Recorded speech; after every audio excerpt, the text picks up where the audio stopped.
кайрадан айтып коеюн, 75 аксакал, көк сакалдын каты боюнча кайрылуулар дагы эле болуп атыптыр.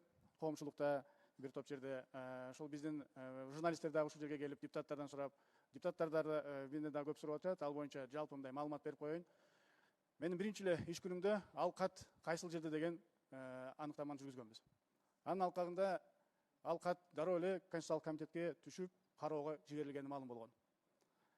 Биз бир топ убакыттан кийин бир белгисиз себептер менен жагдайларды түшүнбөй эмне болуп атканын биз ал жерде комиссия түзүү чечимин кабыл алып, мен өзүмдүн тескеме менен ички комиссия түзүлүп, толук түрдө кагаз кантип бул жака келгенин жана кантип Конституциялык комитетке түшүп кеткенине чейин баардыгын аныктап чыккан.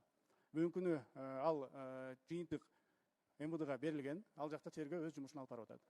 Айтып кете турган нерсе, чын-чынына келгенде, ал кат бул жака жогорку кеңешке келип келе электе, аны бул жакта кадимкидей эле күтүп тосуп алган.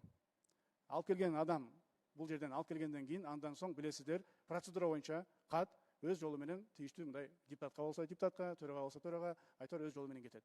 Бирок эмнегедир ал катты нарушена деп коет, колу менен алып барып, колу менен мурдагы төрагага чейин жакынкы өзүнүн помощниктери, советниктери алып келет.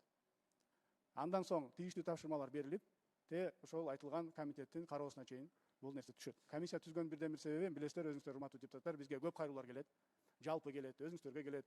Биз эми ар бир кайрылууларды алып келип комитетте карабайбыз, аны дагы өзүңүздөр жакшы түшүнөсүздөр. Ошонун алкагында кагаздын жүрүшү боюнча гана комиссия түзүлүп, ошол комиссия өзүнүн жыйынтыгын баягы айтып кеткендей тийиштүү органдарга, МВДга берилген. Ал жерде тергөө жүрүп атат. Биз ал жерде кимдин күнөөсү бар, мен ал жерде катышым бар, катышым жок, билген жокмун дегенге биз жооп бере албайбыз. Биз болгону кат кандай жүргөн, кат кантип барган, ошону аныктап берип койгонбуз. Калганын тергөө өзү жүргүзүш керек деп эсептейм.